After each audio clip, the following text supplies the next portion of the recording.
as well as the Ron Paul Institute for Peace and Prosperity. He has also appeared on Liberty Weekly, Around the Empire, and Parallax Views. And you can follow him on Twitter at Freeman, Freeman's Mind 96. So here's Connor.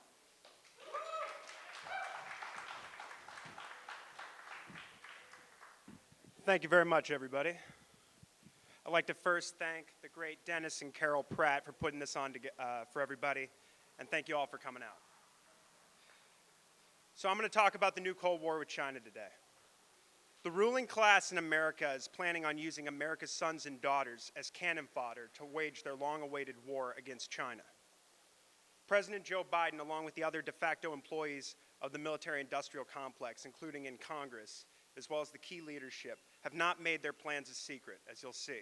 Contrarily, they are quite happy to brag about basically any escalation they can get.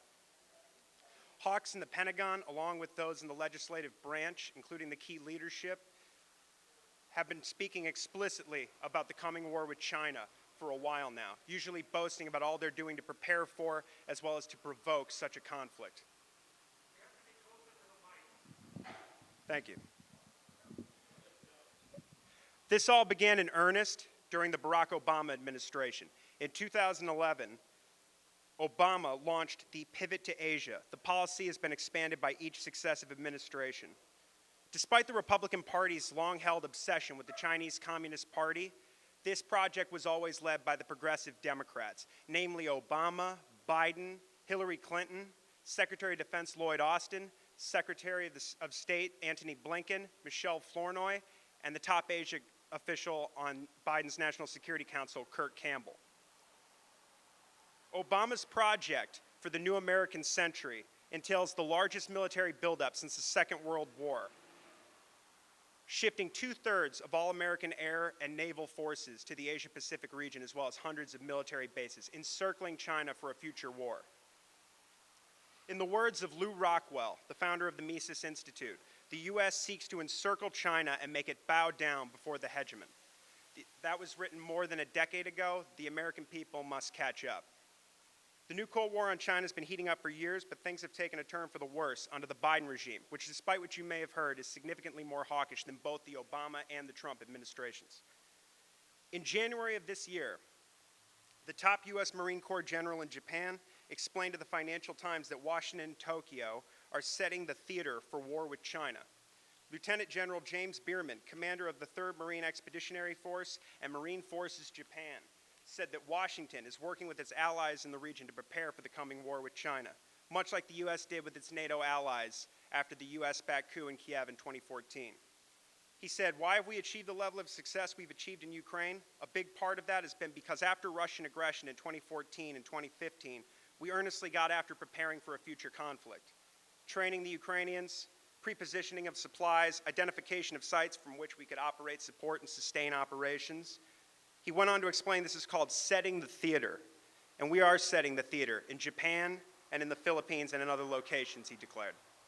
Later that same month, NBC News reported on a memo written by 4-star U.S. Air Force General Mike Minahan, the head of Air Mobility Command, discussing the coming war with China.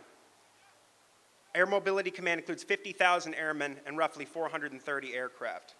He said, "I hope I am wrong. My gut tells me we will fight in 2025. Minahan said this as he was ordering his officers to begin preparing for war with China.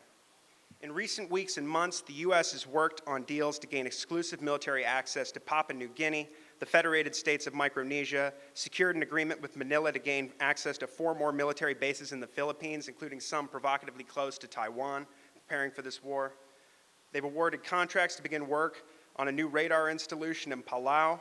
They've announced increased cooperation between American and Japanese forces for a future confrontation with China, and made plans to deploy additional Marine units armed with anti-ship missiles along the Okinawa Islands.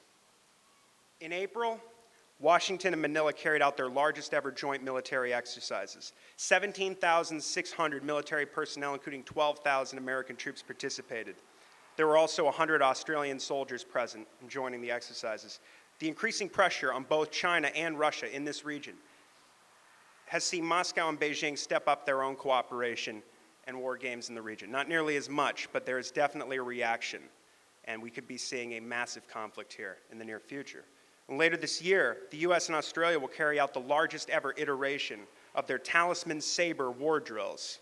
The bilateral military exercise takes place every 2 years. As antiwar.com news editor Dave DeCamp explained, the plans for the massive exercises come after the US, Australia, and Britain unveiled their plans under the AUKUS military pact with the ultimate goal of Australia being able to produce their own nuclear-powered submarines by the 2040s. The US Navy envisions AUKUS, Australia, UK, US, will turn Australia into a full-service submarine hub for the United States and its allies in the region during the coming war with China. As a part of the deepening US-Australian military ties, the United States also plans to deploy more troops and aircraft to Australia, including nuclear-capable B-52 bombers. As Professor Noam Chomsky recently warned, one US submarine can destroy almost 200 cities anywhere in the world with its nuclear weapons. The United States is sending a fleet of nuclear submarines to Australia. That's the AUKUS deal. The right measure is not increasing provocation, increasing the threat of an accidental development, which could lead to devastating, even virtually terminal nuclear war. But that's the direction the Biden administration is following. The rhetoric of US military leaders may seem unhinged, given that I'm presenting it in this way altogether. But it's all too common. You see, in February, US Army Secretary Christine Wormuth declared that we need to be prepared to fight a direct, hot war against China over Taiwan, the island of Taiwan, and win it. She said, "I am personally not of the view that an amphibious invasion of Taiwan is imminent." She said this to an audience at the neoconservative American Enterprise Institute think tank. She added, "But we obviously have to be prepared to fight and win this war." Her plan consists of sending more US troops and advanced weapons to the region, including hypersonic missiles. She also discussed setting up theater distribution centers in the region where weapons and other supplies can be pre-positioned for the coming war, suggesting that Japan and Australia would make great candidates for this. She said, "Our goal is to have Army forces in the Indo-Pacific 7 to 8 months out of the year. When the war starts, their job will be establishing staging bases for the Navy, for the Marines, for the Air Force," adding they will be providing intra-theater sustainment. Now, I know this crowd will like this next part. Wormuth also discussed what appeared to be a plan for the Army to impose martial law in the United States during the coming war with China. She said, "If we got into a major war with China, the United States homeland would be at risk as well, with both kinetic attacks and non-kinetic attacks. Whether it's cyber attacks on power grids or on pipelines, the United States Army, I have no doubt, will be called to provide defense support to civil authorities." Well, let's talk a bit about Taiwan and the death of strategic ambiguity. This is the heart of the matter. In March, General Kenneth Wilspatch, the head of US Pacific Air Forces, told a symposium in Colorado that his focus is on blowing up Chinese ships in the event that Beijing orders a blockade on the island of Taiwan. He said, "You saw when Speaker Pelosi went to Taiwan, what China did with their ships." Wilspatch said, adding, "They put them on the east side of Taiwan as a sort of blockade. The general's conclusion is we've got to sink those ships." He continued, "Sinking ships is a main objective of not only Pacific Air Forces, but really anyone that's going to be involved in a conflict like this. In other words, even if the cross-strait conflict, which Washington's build-up and increased ties with Taiwan is actively provoking and cultivating, does not immediately go kinetic, men like General Wilspatch will ensure that it goes kinetic as soon as possible as a result of their attempts to shoot through this Chinese naval blockade." That same month, you may hear that we have to defend Taiwan, we have to get rid of strategic ambiguity because of how important semiconductors and chips are to the world economy, and that it's a national security issue. Chips, you'll hear this all the time. Well, that same month, Trump's former national security advisor, Robert O'Brien, said in the event of a cross-strait conflict between China and the island of Taiwan, the US would bomb and destroy Taiwan's advanced semiconductor manufacturing facilities. He said the United States and its allies are never going to let those factories fall into Chinese hands. O'Brien threatened this during an interview with Semaphore earlier this year. Now, a similar plan was laid out in a 2021 paper drawn up by the US Army War College. The paper characterizes obliterating Taiwan's chip factories as a scorched earth strategy designed to leave Taiwan in ruins, not just unattractive if ever seized by force, but positively costly to maintain. They said this could be a joint operation with Taiwan even. The paper continues, explaining this could be done most effectively by threatening to destroy facilities belonging to the Taiwan Semiconductor Manufacturing Company, the most important chip maker in the world and China's most important supplier.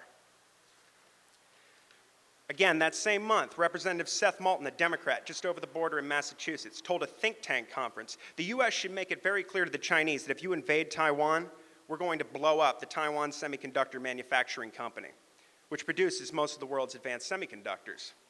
Now, apparently, the Taiwanese military the brass did not get this memo. Taiwan's defense minister, Chi Kuo-cheng, fired back at the congressman, saying, "It is the military's obligation to defend Taiwan. We will not tolerate any others blowing up our facilities." In April, for the first time, the U.S. Army Special Operations Command defended Taiwan from a mock Chinese invasion as part of CAPEX, the command's annual capabilities exercise. Lieutenant General Jonathan P. Braga declared, "It's about time. These war drills are in accordance with our national defense strategy. China is our true pacing challenge out there." Now, this is important. So Obama declared the Asia pivot in 2011, as we just discussed. This was codified in our national defense strategy in 2018, written by Elbridge Colby, the grandfather of CIA Director William Colby, and under Defense Secretary General James Mattis, outlined a shift from our focus on so-called counterterrorism in North Africa and the Middle East, pivoting toward great power competition with Russia and China. China, it's been reaffirmed again under Biden in the new national defense strategy, is enemy number one. Russia is seconded. Russia has to be destroyed and weakened before the U.S. takes on China in a direct war. Lieutenant General Jonathan P. Braga declared, according to military.com, members of the U.S. Army Special Operations Command in these drills fired Carl Gustav Recorless rifles, breached tunnels, and operated switchblade drones that flew with an unsettling whiz over a training area. The exercise combined some of the hallmark tactics and weapons that were used during the global war on terror, with other tools reflecting a seismic shift for the command as it prepares for potential conflict against major military rivals. And the mission they were gaming out was an insertion into Taiwan to defend against a Chinese invasion. Last fall, Navy Admiral Charles Richard, the head of Strategic Command, which oversees America's nuclear forces, ominously warned, the Ukraine crisis we're in right now, this is just a warm-up. The big one is coming, and it isn't going to be very long before we're challenged in ways we haven't been challenged in a long time. Unmistakably, the big one is the coming war with China. Now, for almost 50 years, the one China policy has governed our now extremely fragile relationship between Washington and Beijing. 30 years after Mao's forces won the Civil War and Chiang Kai-shek's forces fled to Formosa and conquered the indigenous population, Washington accepted reality and made an agreement which has kept peace and prevented war. Under the policy, the U.S. severed diplomatic ties with Taipei and recognized that there is but one China, with Beijing as the sole Chinese government. One China means the U.S. does not have an official relationship with Taipei, with Washington recognizing China and Taiwan as the same country. The U.S. also maintains strategic ambiguity towards Taiwan, or at least it did until the Joe Biden administration unilaterally overturned that part of the delicate policy. Per the former approach, the U.S. would never commit to defending nor not defending the island against a potential attack against the breakaway province if Beijing launched it. Now, critically, strategic ambiguity and what's also internally referred to as dual deterrence has aimed to deter Beijing from attempting to retake the island by force, but also to discourage Taiwan's radical factions who may seek to declare independence. Now, but for the bipartisan China hawks, this successful arrangement is no longer good enough. Worst of all, some are proposing, and in some cases outright issuing, defense commitments in contradiction of long-standing U.S. policy. You may have heard of President Joe Biden. Since Biden came into office, he has continued to make gaffes, announcing the U.S. is doing away with strategic ambiguity, and even potentially the one China policy. Biden has repeatedly committed at CNN town halls, 60 Minutes, committed America's sons and daughters to the defense of the island of Taiwan in the event of a Chinese attack. But now it appears that these notorious mistakes, which were often walked back by the White House, were not gaffes at all. In March, speaking before a House Intelligence Committee hearing, Director of National Intelligence Avril Haines announced that strategic ambiguity was dead and gone. When asked by Representative Chris Stewart, Republican out of Utah, if maybe we ought to just do away with strategic ambiguity. What do you say, Director? Haynes responded by announcing, I think it's clear to the Chinese what our position is based on the president's comments. Indeed, Washington constantly ramps up our military cooperation with Taipei. We're committing billions of dollars, unprecedentedly, in military aid to the island. We're expanding U.S. National Guard training programs with the Taiwanese military. We're sending ever more congressional delegations to the island, stepping all over the one China policy. We now have reportedly 200 U.S. troops on the island training their forces for war with the mainland. We're concurrently training hundreds of Taiwanese soldiers for war with China here on U.S. soil. We also, you can read in the New York Times about how we're planning on converting the island of Taiwan into a giant weapons depot. That's the name of the article. Just Google it. We're going to pour so many weapons into the island that if China if they launch this blockade, then we can still have our proxy war. And we sail American warships through the sensitive Strait of Taiwan. This is the distance of 80 miles between China and Taiwan. We sail warships through there every month. The U.S. government absurdly promises that these provocations are done merely to deter war. But China's made it clear that Taiwan is a red line, and U.S. actions make war more likely. Beijing has repeatedly said that they seek a peaceful reunification with the province.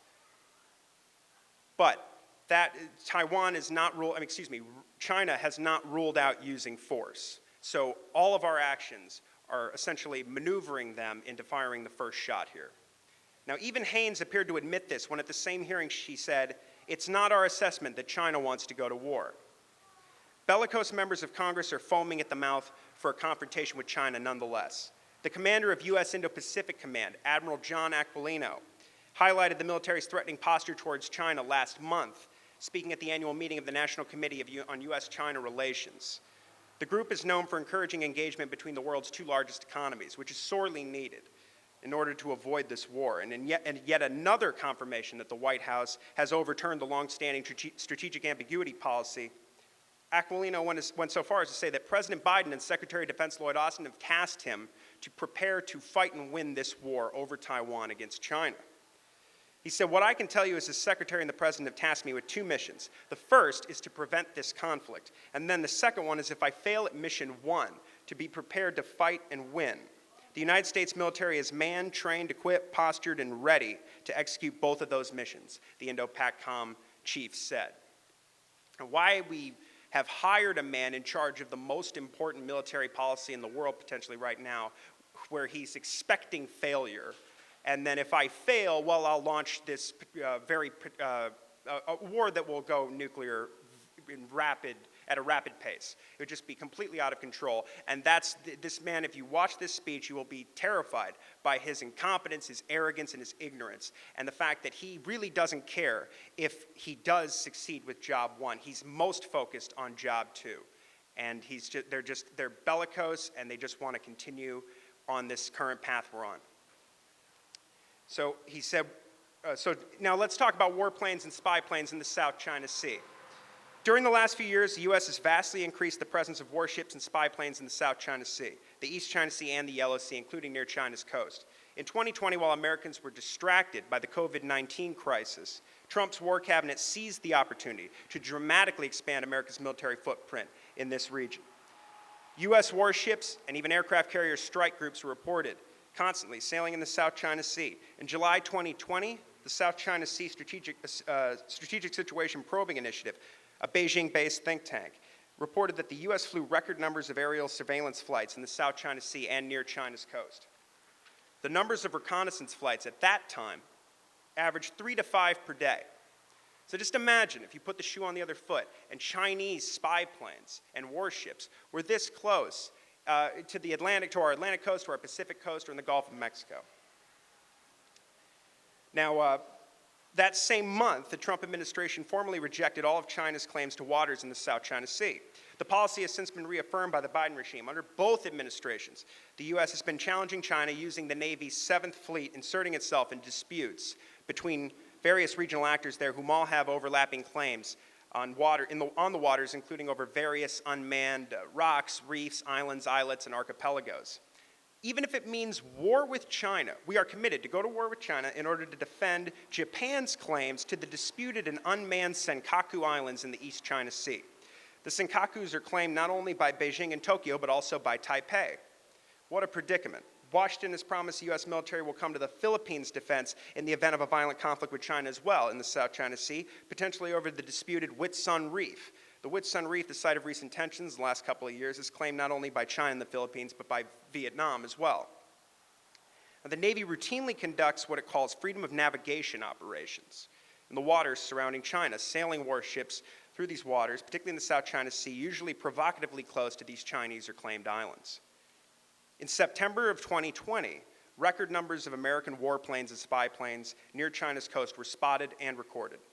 There were at least 60 flights, including over the South China Sea, the East China Sea, and the Yellow Sea. The U.S. was sending refueling aircraft from Guam to replenish the spy planes, enabling them to continue their operations.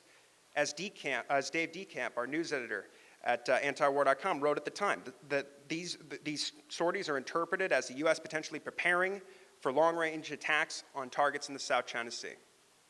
Upon entering the Oval Office, the writing on the wall was clear that President Biden would be vastly more hawkish on China than Donald Trump ever was. In February of 2021, 75 U.S. reconnaissance aircraft flights in the South China Sea were documented. Biden said bluntly the U.S. is in extreme competition with China, that we're going to unite the whole country into defeating China and winning the 21st century, winning the competition. But as you can see, the military component overwhelms everything. It's not economic cooperation, it's competition on every front. Biden said we were competing to win the 21st century, and Space Force announced plans for the moon to be a militarized front. They see it as a good future venue for a war. Washington is spending more on the military and so-called defense than at any time in our nation's history under President Biden. The Republican Party's neocons say that even Biden's national security budget request for $886 billion is inadequate, not enough. We have to spend more to get ready for this war with China. The Pentagon's excuse for its record high spending is always Beijing, the so-called pacing threat. And this is what you'll see in the National Defense Strategy. You see, for instance, Frank Kendall, our current Secretary of the Air Force, who was formerly a vice president at Raytheon. Of course, Lloyd Austin walked off Raytheon's board of directors and became our Pentagon chief. Kendall said he has 3 priorities: China, China, and China. And he said that we really need to invest and spend money on weaponry, military weaponry, that will scare the hell out of China. Hopefully Raytheon can get some of those contracts. Now, some of our hawks will be refreshingly honest. You know, they'll say that China does, well, they wouldn't put it this way, but it poses a threat to Washington's imperial domination. At least Chairman of the Joint Chiefs of Staff, General Mark Milley, said in April 2021, that the unchallenged global military, America has held unchallenged global military, political, and economic power. And with the rise of China, that is changing and changing fast. Excuse me, when I said April of 21, I meant to say this. The Chinese Defense Ministry declared that since Biden had taken office in January, the volatile situation in the region had already considerably worsened. As the South China Morning Post reported on that day, that Biden targeted Beijing in his first speech to Congress, his first speech to the joint session of Congress, that they said that Wei Qian, the Chinese Defense Ministry spokesman, said operations had increased by more than 20% with American warships and by more than 40% with American warplanes, compared to the same time period under the previous year when Trump was in office. Now, as Patrick McFarland, writer and podcaster, and our Justin Raimondo fellow at the Libertarian Institute wrote at the time, in February of 2021, a U.S. reconnaissance plane actually flirted with the same airspace as a sortie of Chinese warplanes. On May 14, 2021, the U.S. Navy announced the deployment of 4 MQ-4C Triton drones from Guam to northern Japan, the first such deployment of high-altitude, long-endurance unmanned aerial vehicles to Japan. Now, these are used to spy on the Taiwan Strait, the Chinese People's Liberation Army, their bases on the coast, and military installations in the South China Sea. In March of 2021, a U.S. Air Force RC-135U flew within 25.33 nautical miles of the Chinese coast, closer than any U.S. military plane recorded yet. In April, an American destroyer conducted close surveillance of a Chinese aircraft carrier called the Liaoning as it was taking part in exercises in the South China Sea. The U.S. often deploys military aircraft to shadow these drills as well. The U.S. Navy at that time released a photo of officers on the deck of a guided missile destroyer, the USS Mustin, staring down the Lion-ing. Also in April, satellite imagery revealed that another U.S. guided missile destroyer actually entered into the Lion-ing strike group and sailed with it for a time. The aircraft carrier was returning from a deployment in the South China Sea to the East China Sea. Now, as Dave DeCamp has explained, that considering such reconnaissance can be accomplished with the use of satellites, the goal of these hyper-aggressive maneuvers is solely to ramp up tensions. In July of 2021, reports indicated that the Navy had been quite busy that year, deploying an almost non-stop deployments of naval surveillance vessels in the South China Sea.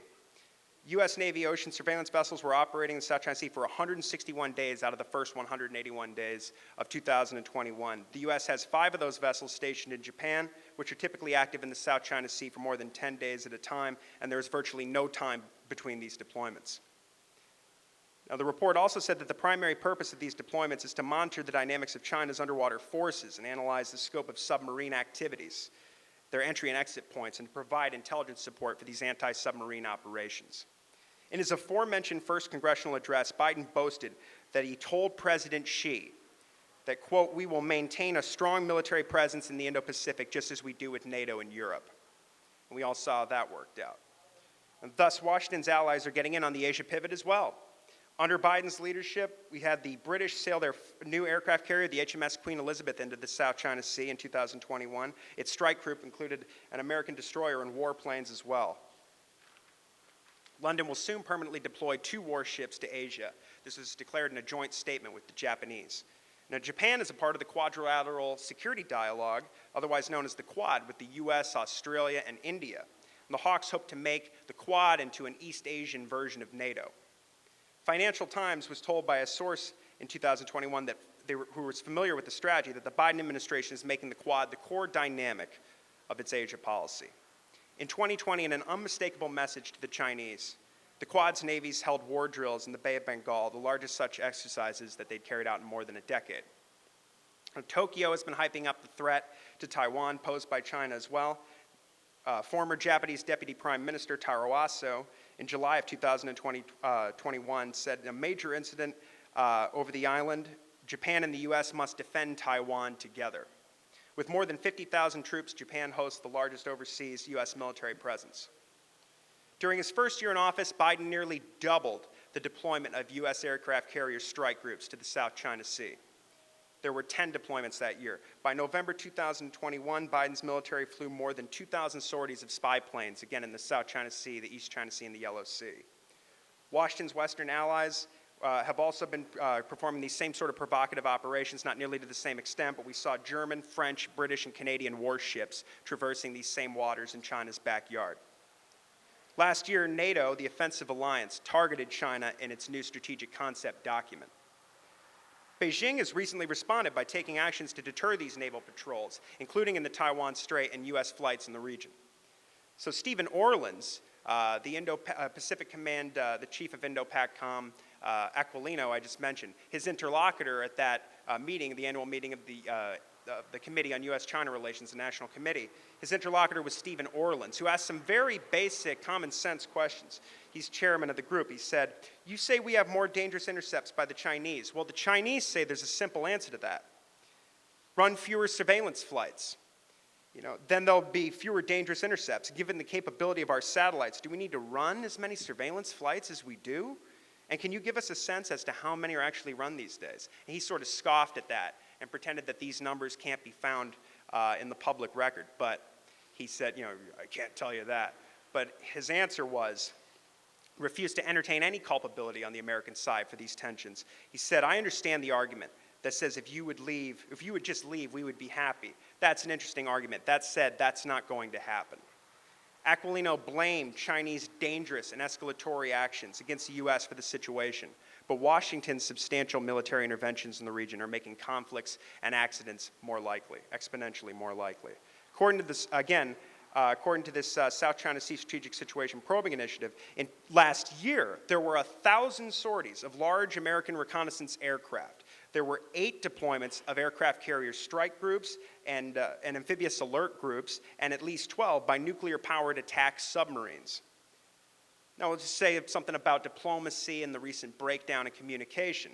Aquilino censored China over the breakdown in communication between the two militaries. Again, Orleans asked the Minister of National Defense is sanctioned by the U.S. government. Can our military take a position on whether that's a good policy to sanction the defense minister of China?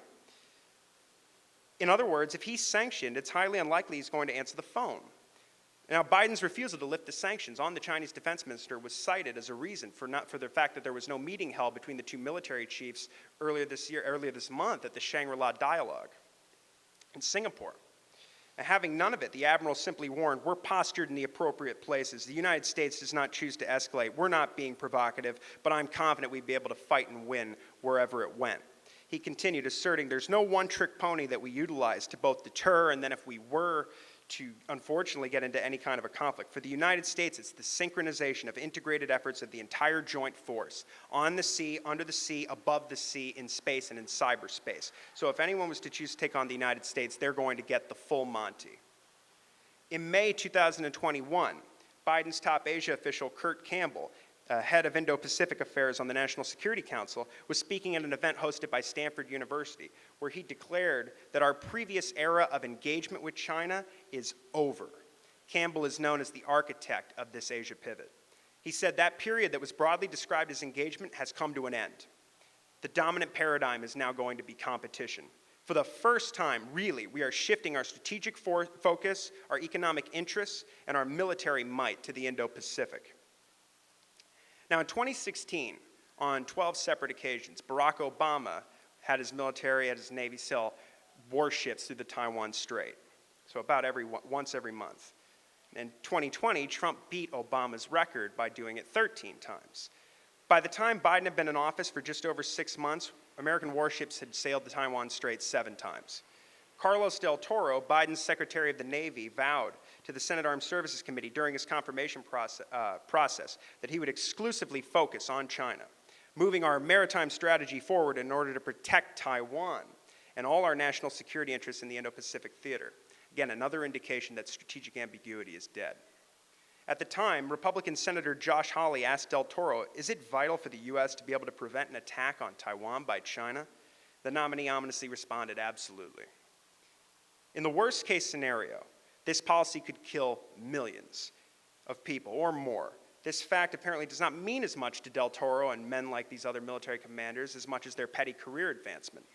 As senior fellow at Defense Priorities, the Afghan war whistleblower and retired Lieutenant Colonel Daniel Davis has explained, it is crucial to understand that for China, the Taiwan issue is not merely a core interest, but an emotionally charged one.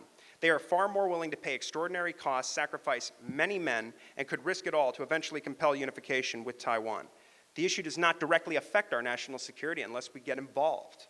If we eventually choose war with China over Taiwan, we will at best suffer egregious losses in ships, aircraft, and troops, and in the worst case, the war could deteriorate into a nuclear exchange in which American cities are turned into nuclear wastelands, killing millions. America should never take such risks unless our security and freedom are directly threatened. Fighting China for any reason short of that would be a foolish gamble of the highest order. Now, although designed and overseen by liberal hawks such as Campbell and led officially by Democrats like Biden and Hillary Clinton and Barack Obama, the Asia pivot as well as its ancillary exploitation of the Taiwan issue as a means of goading China, has its roots in infamous neoconservative circles. That is, namely, the now defunct Project for a New American Century think tank, founded by Bill Kristol and Robert Kagan. For instance, PNAC's notorious September 2000 document, Rebuilding America's Defenses, contains an outline of the Asia pivot, where they say raising U.S. military strength in East Asia is the key to coping with the rise of China to great power status. Reflecting the gradual shift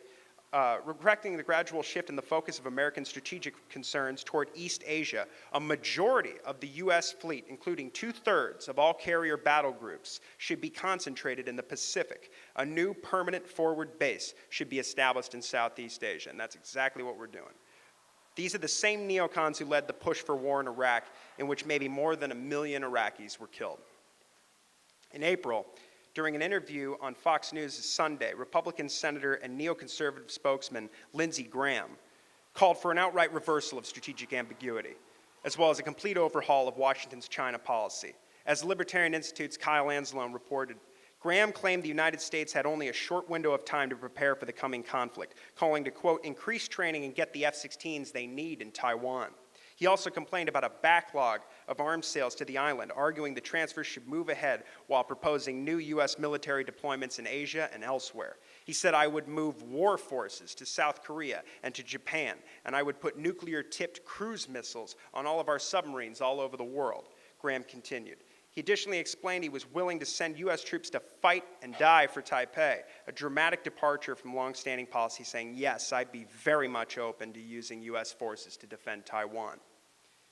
The ultra-hawkish Republican chair of the House Foreign Affairs Committee, Representative Michael McCall from Texas, the Republican, further declared that sending U.S. troops to fight China over the island of Taiwan is on the table. McCall clarified his position that if Communist China invaded Taiwan, it would certainly be on the table, and that's something that would be discussed by Congress and with the American people. How gracious of our ostensible representatives that after more than 70 years of illegal, undeclared wars, killing millions, that they're saying that, you know, if we do decide to go to war with China, another nuclear superpower, we may at least have some kind of a conversation with the American people. But to date, we the people have never been consulted about these policies. The hyperdrive propaganda against China is already designedly overwhelming our neighbors' psyches.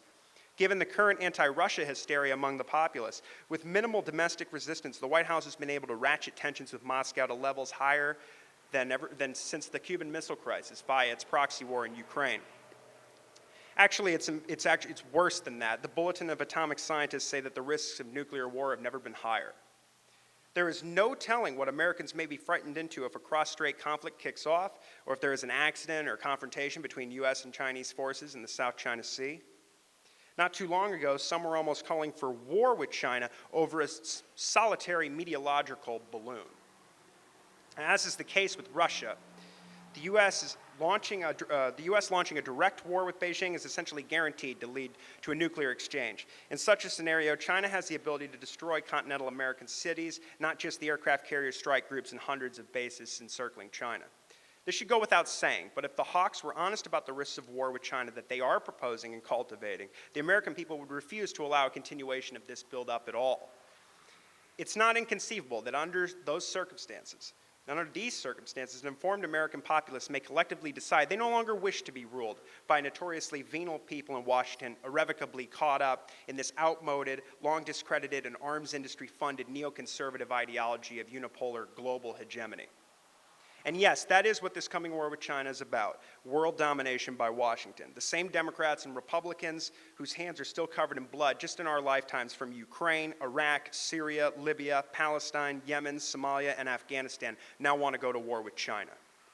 But just like the other wars you've likely lived through, it's not our war, it's their war, even if the American people are fighting it. We must stop this madness. Americans can no longer ignore the facts that it is our government, the world empire, with some 800 bases in 70 countries around the world that began these new Cold Wars with Russia and China. We were supposed to have a peace dividend. Washington remains the aggressor. The U.S. empire is the single greatest threat to peace and global stability. After all, it was Washington that unilaterally withdrew from such 20th century arms control pillars as the Anti-Ballistic Missile Treaty, the Intermediate Range Nuclear Forces Treaty, and the Open Skies Treaty. These jingoistic moves triggered the nuclear arms race in the 21st century with no end in sight.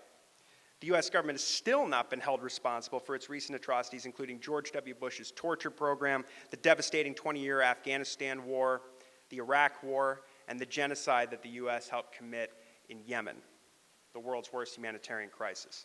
At the highest levels, Washington has even committed outright treason against the American people, taking the side of al-Qaeda and its affiliates, notably in the wars in Libya, Syria, and Yemen. Hundreds of thousands of people have been slaughtered in these conflicts alone. We have no moral authority left. We are spending well over $1 trillion on this empire every year. Does this kind of imperial fanaticism make us proud to be Americans? Is this what makes America great? I don't think so. In fact, as Ron Paul once wrote, How much longer can we afford this unnecessary and counterproductive extravagance? While our government engages in deficit spending to fund its military exploits overseas, detracting from our own productivity, countries like China are filling the void by expanding their trade opportunities. I have never understood this talk of our military presence as a so-called strategic reserve of Western civilization. Instead, the best indication of our civilization has been our prestige in international trade. We should let the best measure of our American greatness come from free and peaceful trade with other nations, not from displays of our military might. Now this year, Brown University's Cost of War Project published an updated study which gives a conservative estimate, that's their words, that direct and indirect deaths in post-9/11 war zones totaled roughly 4.5 million people. As Martin Luther King Jr. said during the Vietnam War, in which successive U.S. regimes butchered millions, it is this government that is the greatest purveyor of violence in the world today. There is no reason for war or brinksmanship with China, nor this mammoth buildup. Great power competition with Russia and China is a project of the neoconservatives and their analogs in the liberal imperialist centrist faction. The hawks are ideologically bent on global primacy and full-spectrum dominance. Their chosen brand of competition serves doubly as a gargantuan public works project, which is impoverishing us, just these make-work projects for the military, particularly the Air Force and the Navy, and of course the Marines and the Army are eager to get in on it now as well. It's a multi-trillion-dollar corporate welfare scheme for the military-industrial complex. However, America's falling apart. Our culture is in steep decline. We're broke. We're over $30 trillion in debt. This competition is at our direct expense. It will undoubtedly further impoverish and imperil the safety of the American people. And our last vestiges of our once cherished liberty will surely be eviscerated during this war. Now, to avoid the coming calamity, Americans, and especially libertarians of all stripes, can no longer afford to sit on the sidelines while their corrupt ruling class recklessly drives us toward nuclear war with Beijing and Moscow. At a minimum, we must properly regain control of our foreign policy and in the spirit of the Ron Paul Revolution, unceasingly pursue diplomacy, free trade, free travel, and cultural exchange. We could still choose peace. Now, I want to talk about something I call the next Giuliani moment. We need to be able to communicate with Republicans and conservatives effectively without pandering to their paranoia when it comes to China. It is well known that the Democrats love war. As if the Barack Obama years left any doubt, this can be seen with utter clarity, given the bloody anti-Russia proxy war in Ukraine and the Democratic Party's unanimous support. The party champions the war regardless of the myriad human, economic, financial, moral, and environmental costs. Indeed, Biden's Russia policy has consisted of seeking further NATO expansion, leading some of the alliance's largest war drills since the Cold War era in Eastern Europe, simulating nuclear first strikes with bombers a dozen miles off of Russia's borders, and maintaining a U.S. naval presence in the Black Sea for 182 days during 2021. Imagine if the shoe was on the other foot. During the lead up to the invasion, Biden's administration continued increasing military support to Ukraine while Kiev waged a war against its own people in the Donbass. Biden proceeded making Ukraine a de facto NATO state, deliberately crossing the Russians' brightest of all red lines and provoking the current war, eyeing this future war with China as well. Take Russia down first. And since the invasion, the White House's policy has included blowing up the Nord Stream pipelines, according to reporting from Seymour Hersh, making calls for regime change, sabotaging peace talks again and again and again, ratcheting nuclear tensions higher than the Cuban Missile Crisis, providing long-range artillery rocket systems to be used against Crimea, and waging an unprecedented economic war in spite of substantial blowback to the American people. They are attempting omnicide, fighting Vladimir Putin to the last Ukrainian in order to weaken Moscow. Is this what Russiagate deluded voters bought with the slogan, "America is back"? It should have been obvious when Biden ran that he represented precisely the same factions that set the stage for the current brinksmanship with Russia and China during the Clinton, Bush II, Obama, and Trump eras. Since Bill Clinton expanded NATO in the late 90s, breaking America's promises never to expand the alliance 1 inch eastward beyond Germany and launch the illegal war in Kosovo, these Cold War 2.0 policies have only been allowed to become more hawkish, never moderated. The neocons declared their current doctrine in the Pentagon's 1992 defense planning guidance. They want nothing less than world domination. It said Paul Wolfowitz and Zalmay Khalilzad were tasked by Dick Cheney when he's Secretary of Defense to write this up, a policy for the 21st century and the post-Cold War era. And since America, they figured, was the lone superpower in the world, our job was to ensure that no rivals ever develop in the future.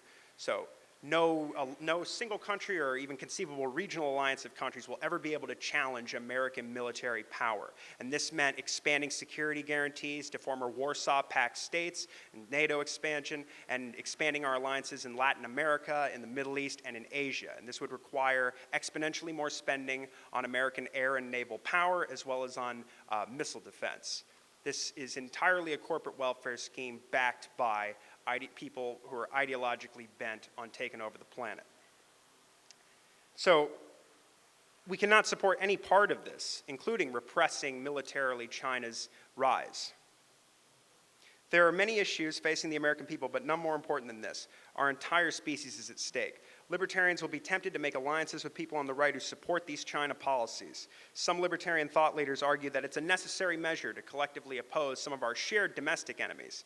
But as you can see, our shared domestic enemies, the leaders of the Democratic Party, are the ones taking us to war with China.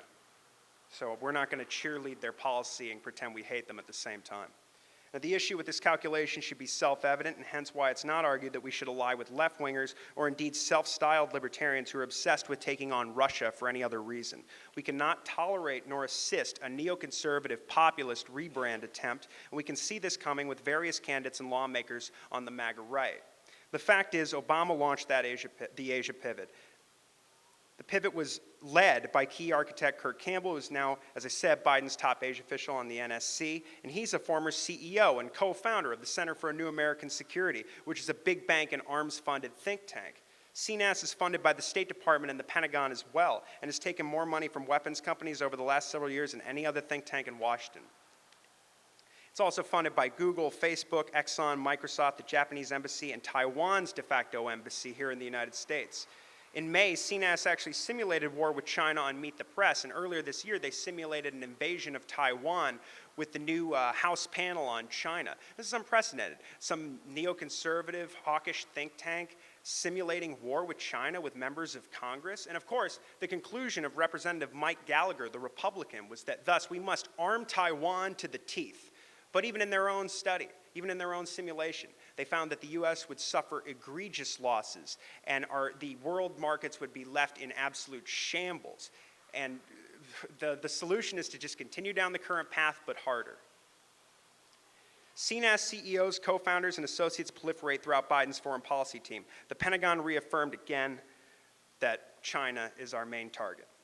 The GOP and many new right figures in and out of government are singing and dancing to songs picked by the military-industrial complex and the Democrats. You can observe Nancy Pelosi's brinksmanship to see the Democrats, they still own this coming war with China. Republicans are the junior partners, and they've been trying to catch up, frantically dancing for Northrop Grumman, Lockheed Martin, Boeing, and Raytheon, who all fund CNAS, by the way. And we should convince potential conservative recruits to change the music, choose non-intervention, and peace.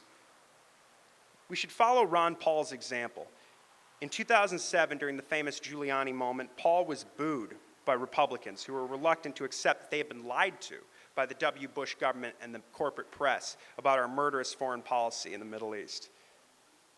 He said the 9/11 attacks were blowback from a fight that Clinton helped pick by sanctioning and ceaselessly bombing Iraq for 8 years from U.S. military bases peppered throughout the Arabian Peninsula. He explained that these bases were located on territory which Saudi and Egyptian al-Qaeda members considered their holy land, and as a result, he said our nation paid a price. He asked, are we prepared to persist with this hyper-interventionist foreign policy, knowing the unnecessary risks? How would we feel if somebody else did this to us? Of course, hundreds of thousands of people were dying in Iraq, and this was also about our support for the Israeli apartheid state in Palestine. Of course, none of these policies really ever changed. We still occupy Iraq and Syria. We're trying to get the war in Yemen started again, at least the Biden administration is, sanctioning Syria into the ground and starving their people to death and bombing their country. And Paul knew he was neither making friends at Fox News nor on that stage, but he told the truth anyway. He changed the world by changing people's minds.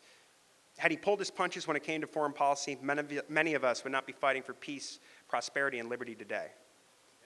We also know how quickly America's Cold Wars can heat up now. So the time for a no Cold War with Russia and China is right now. So here's to the next Giuliani moment. Thank you.